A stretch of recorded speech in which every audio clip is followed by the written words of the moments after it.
ታሪካችን ሲጀምር አንድ ግሪድ የተባለ ልጅ ከተማሪዎችና ከአስተማሪዎች ፊት ወጥቶ እየሰራው ስላለ ማሽን ይናገራል። የሰራውን ማሽን አንድ ዕቃ ወይንም ሰው ከአንድ ቦታ ወደ ሌላ ቦታ በማሽኑ አማካኝነት በደቂቃዎች ወይንም በሰከንዶች ውስጥ መላክና መመለስ እንደሚችል ይናገራል።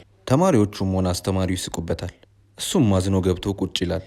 ሙሉ ክላሱ ውስጥ ካሉት ተማሪዎች ግን አንድ ቤን የተባለ ልጅ ብቻ የልጁን ተስፋ ስላየ አዝኖለት ነበር። በዛው ቀን ማታ የተለያዩ መኪኖች የሚጣሉበት ቦታ ላይ ያሳየናል። እዛም ከሚኖሩ ሰዎች መሃል ቤን ይካተትበታል። ቤን ከቤተሰቦቹ ጋር ባለበት ሰዓት ከውጭ ውሾች ሲጮህ ይሰማል። ከዛም ተነስቶ ምን እንዳለ ቼክ ለማድረግ ሲወጣ የክላሱን ልጅ ያየዋል። ተናዶ ምን እንደሚሰራ ሲጠይቀውም ለሚሰራው ማሽን ባትሪ እንደሚያስፈልገው ይነግረዋል። እሱም አግዞት አብረው ወደ ግሪድ ቤት ይሄዳሉ።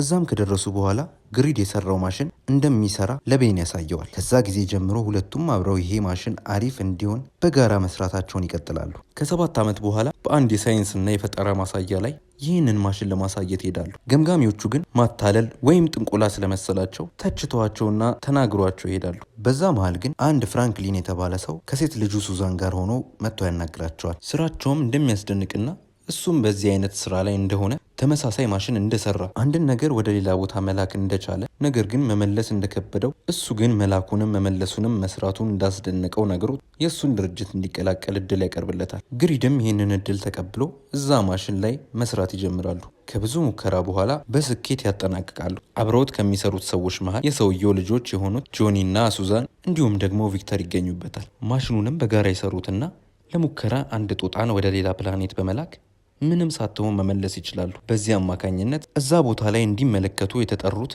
ባለሀብቶችና ባለስልጣናቶች በጣም በመገረም ሙሉ ፕሮጀክቱን ይቀበሉታል። ነገር ግን የባለስልጣናቶቹ ሀሳብ ናሳ ጋር ግንኙነት አድርገው የተመረጡ ሰዎች ብቻ ወደዛ ፕላኔት እንዲሄዱ ማድረግ ነበር። እነ ግሪድ ግን ይሄ የራሳቸው ስራ እስከሆነ ድረስ መጀመሪያ ራሳችንን መሄድ ያለብን ብለው ይከራከራሉ። ከዛም ያለምንም መስማማት ይለያያል። የዛኑ ቀን ማታም ግሪድ፣ ቪክተር እና ጆኒ ተሰብስበው እያወሩ እያለ ግሪድ አንድ ሀሳብ ያመጣል። ማንም ሳያውቅ ደርሰው መምጣት እንደሚችሉ ይነግራቸዋል። ከሱም ጋር ይስማማሉ። ወዲያው ግሪድ ለጓደኛው ቤን ደውሎ እስከ ዛሬ የእሱም ልፋት እንዳለበትና እዚህ ቦታ ላይ ያለሱ መሄድ እንደማይፈልግ ነግሮት እንዲመጣ ይጠራዋል። እሱም ወዲያው ወዳለበት በመምጣት አብረው አራቱም በመሆን ይሄዳሉ። ሌላ ስራ ይዛ የነበረችው ሱዛን እዛ ፕላኔት ላይ እየሄዱ እንደሆነ ኮምፒውተሯ ላይ ስለመጣላት ሮጣም ወደ ማሽኑ ጋር ስትወር እነሱ ወደ ሌላኛው ፕላኔት ሄደዋል። ወዲያው እነሱን ለመመለስ መሞከር ትጀምራለች። እነሱ ግን እዛ ደርሰው ከማሽኑ ወርደው ያሉበትን ፕላኔት ሲመለከቱ አንድ ህይወት የሚባል ነገር የሌለበት ሆኖ ያገኙታል። በዛ መሃል ላይ ግን አንድ ለየት ያለ ነገር ይመለከታሉ። መሬቱ ላይ አረንጓዴ ደም ስር የመሰለ ነገር ያያሉ። ያንን ተከትለው ሲሄዱ አንድ ገደል ላይ ይደርሳሉ። ከገደሉ በታች ሙሉ አረንጓዴ የሆነ መሬት ያያሉ። ወደዛም ወርደው ለመመርመር ግሪድ፣ ቤን እና ቪክተር ይወርዳሉ። ብዙም ሳይቆዩ ግን ቪክተር አረንጓዴውን ነገር ሲነካው እንደ እሳተ ገሞራ መፈንዳት ይጀምራል። ከጆኒ በስተቀር ሶስቱም ወርደው ስለነበር ህይወታቸውን ለማትረፍ በወረዱበት ገመድ ጆኒ ከላይ ሆኖ ሲስብ ሶስቱ ደግሞ ቶሎ ቶሎ መውጣት ይጀምራሉ። በመሃል ግን ቪክተር ላይ የፈነዳው አረንጓዴ ነገር እላዩ ላይ ስላረፈበት ገመዱ ይበጠስና ከገደሉ ላይ ይወድቃል። የቀሩት ሶስቱ እንደምንም ብለው ወደ ማሽኑ በመሄድ ራሳቸውን ለማትረፍ ይሞክራሉ። ቤን ግን የማሽኑ በር አልዘጋ ይለውና ድንጋዮች ላዩ ላይ ያርፋሉ። ጆኒ የገባበት ቦታ ላይ ደግሞ እሳት መስታወቱን ሰብሮ ይገባበትና ጆኒ ይቃጠላል። በሌላ አቅጣጫ ደግሞ ሱ እነሱን ለመመለስ ትሞክራለች። በመጨረሻም ተሳክቶላት ስትመልሳቸው እዛ የነበረው የፍንዳታ ዌቭ ማሽኑን ጨምሮ ያሉበትን ቦታ አብሮ በማፈንዳት የተለያየ ቦታ ላይ ይጥላቸዋል። ፍንዳታውም ሱን ይነካታል። በዛ መሃል ላይ ግሪድም ጓደኛው ቤን ሲጠራው ሰምቶ ሲነቃ ጆኒ በእሳት እየተቀጣጠለ ያየዋል። ቤን ወደሚጠራው ቦታ ሲዞርም በድንጋይ ተሸፍኗል።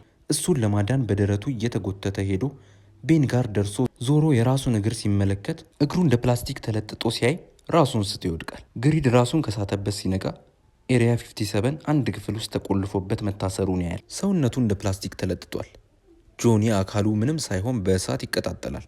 ሱ ደግሞ የማትታይ ሆናለች። እዛ ቦታ መሄዳቸው የተለያየ ፓወር እንደሰጣቸው ግሪድ ገብቶታል። በዛ መሃል ላይ ግን የጓደኛው የቤን ድምፅ እና ጩኸት አስደንግጦት ቤንን ፍለጋ ራሱን ከታሰረበት ፈቶ በጣራው በኩል አድርጎ ውስጥ ለውስጥ መሄድ ይጀምራል። በዛ መሃል ላይ የሱ መጥፋት ስለታወቀ አላርም መጮህ ሲጀምር በድንጋጤ ሁሉንም ጥሏቸው ብቻውን ይወጣል። ከዛ በኋላም ከባለስልጣናቶቹ አንዱ ቤን ጋር በመሄድ ጓደኛው ጥሎት እንደሄደና እንዳመለጠ ሲነግሩት ይናደዳል። ሙሉ ለሙሉ ወደ ድንጋይ መቀየሩ ራሱ ትልቅ ጫና ሆኖበት ነበር። ባለስልጣኑም እኛን ከረዳህን እኛው ድጋሚ ሰው እንድትሆን እንረዳለን በማለት ያስማማዋል። ቤንም ሀገራቸው ጦርነቶች ላይና አደጋዎች ላይ መሳተፍ ይጀምራል። ጆኒ እና ሱዛንም እንደ ቤን ለሀገራቸው እየሰሩ ነበር። ከዛም በተጨማሪ ብዙ ወታደሮችን ልከው የተለየ ኃይል እንዲያገኙ ለማድረግ እቅድ ያወጣሉ። ለዚህ ደግሞ ግዴታ የፈነዳውን ማሽን ለመስራት ግሪድ ያስፈልጋል። ከጊዜያት በኋላ ፈልገው ያገኙትና አስረው ይመልሱታል። እሱንም ያለ ፍላጎቱ በግድ ማሽኑን ያሰሩትና ከናሳ የመጡ ሰዎችን በማሽኑ በኩል ይልኳቸዋል። እነሱም ከተነገራቸው ፕላኔት የተለየ ይሆንባቸዋል። ያ እንደ እሳተ ገሞራ ፈንድቶ የነበረው አረንጓዴ ነገርም